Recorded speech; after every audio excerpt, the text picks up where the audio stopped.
Alright, let's take a look at the second character released in this collab, Dias Flac. Now, this particular character in the actual game itself is unlockable if you choose Rana in your story quest. Like, so when you first start Star Ocean, you can pick either Claude or Rana as the main character, because the story will basically focus on whichever character you pick. If you pick Rana, Dias joins your party. If you choose Claude, you get somebody else instead. So just a kind of fun little factoid for those who, are interested in the game itself. As far as how this character is in Last Cloudia, first thing to note, he is a no attribute attacker. So that's one of those things that people do hold as high value. So that's definitely something to consider. A lot of his traits are just a lot of damage cap. He does take less damage from magic physical counters. If armor is equipped, he takes even less damage. So that's pretty cool. Also with his skill 1, it will be different based on the distance. So if he's far enough away, he'll just kind of throw a beam with his sword. Otherwise, he'll just do something more close range. So there's some versatility with some of his skills. Well, specifically his skill 1. Now with the skill 3, it's kind of a CC, like control ability. That's kind of interesting and can deal damage too. So just things to look out for. Another thing that is good in theory, but the Last Cloudia verbiage makes it not as good, is a swift sword blade trait. So if you go down a bit to the second part, or the last part I should say, when critically skill attacking, chance to restore 1 SCT second for the skill used. So first and foremost, it's one of those another chance to do something scenario, which means it might as well not exist because we don't know the percentages, and for all we know, it could just be 1%, which wouldn't be worth it anyway. And on paper, it would be good if it did just actually happen. However, I would do it a little differently. I would do it to where if your skill lands a critical hit, you get 50% of your skill stock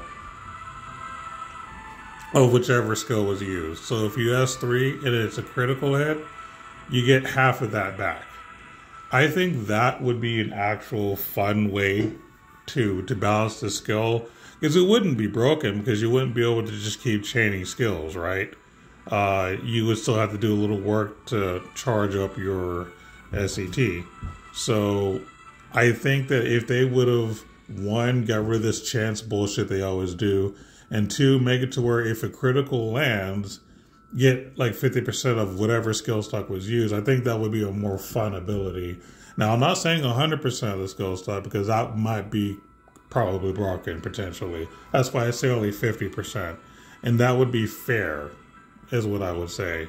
So again, this is one of those abilities that you might as well just ignore. It doesn't exist because it's one of those Last Cloudia verbiages. That's one of the worst things about this game, in all honesty. It's just the whole chance of bullshit happening. It's so stupid. I hate it. But anyway, other than that, this is actually a pretty good character overall. Like I say, he's no attribute. I have tested him in Arena, and he is pretty decent in Arena as well. I wouldn't put him like in the top tier, but he's still like pretty good overall. I think that he would be a decent addition to your team if you don't have other characters that are good physical DPS like that's up to date. He wouldn't be a bad person to fit in. So yes, he would be decent for Arena. I haven't had a chance to test him in GVG yet, so I don't know if he's good in that or not. Basically, I spent all my resources just to get the character that I had left, so I barely just got him recently. He's mostly done though. Like, he's fully awakened, fully enhanced, all his skills to learn. He's just missing A level, which I could honestly do right now with the resources I have. I'm just not in a hurry, but overall he's got good stuff here. As far as his learnables, lots of things up his skills. He does have crit 3, which is pretty cool. He has Advanced Aim Vitals, which is good. Proud Force, which is really good. Brute Buster, which is fun. Anti-type boost for free is always good. Auto metis is good, and there's a reason for that being there. Auto crit is good. I'm a crit guy, obviously I like that. Auto haste is always good. Gale force is good for your crit builds. I think it has 3 different no attribute attacks, or I'm sorry, 2 no attribute attack raises with a critical raise that's for free, which is freaking awesome. He does come with Serenity. This is where the increase of his mind helps him out because basically it increases his damage. So that's pretty cool. You can do him single-willed or dual-willed, so that's your choice how you want to do it. I'm doing one weapon, so that's just how my style is. He does have a special boost, but it's not like a huge deal. He has mental training, so, you know, more strength. And we have, excuse me, if you're using a sword, which is highly recommended, you can get you some damage cap, and then equip the strength of your sword. Godspeed, which is really nice because you get some speed. And if you're far enough away and you do like a skill or something, he'll become a little bit faster, so that's pretty cool. I love Poker Face. Crit rate 5%. Like, that's pretty good for crit rate. And of course you have a chance to evade attacks, but I don't care about that. It's the crit rate that really matters. He does have continuous Grand Brave and increased strength. Special stuff, like his major like E6 stuff is, you know, decent.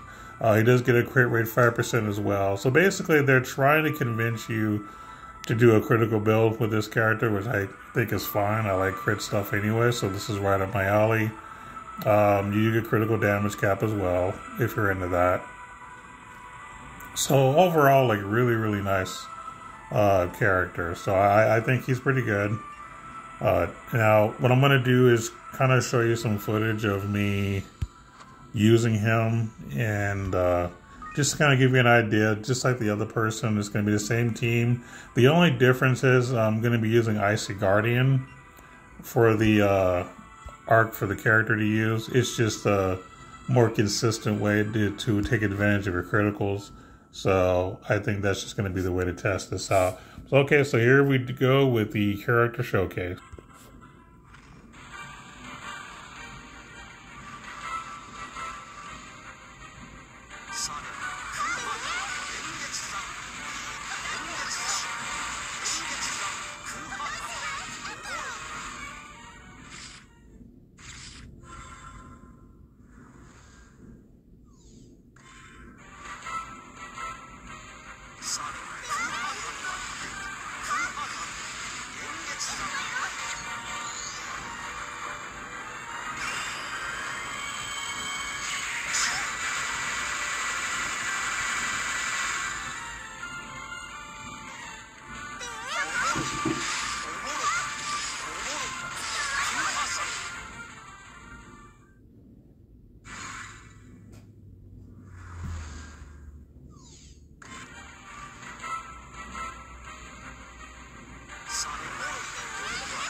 So yeah, overall, really solid character.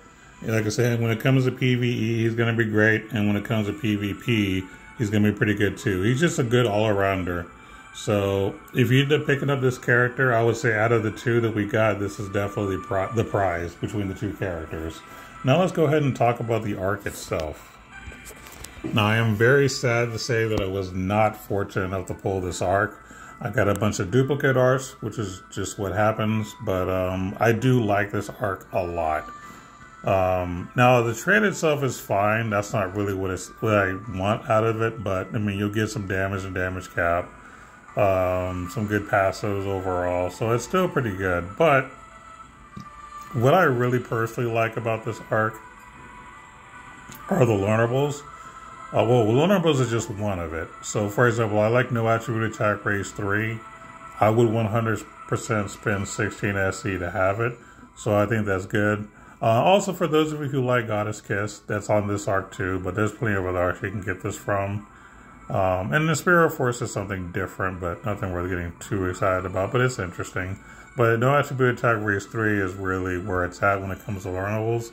But the biggest thing that I like, and this is the main reason I want this arc. So you get this accessory.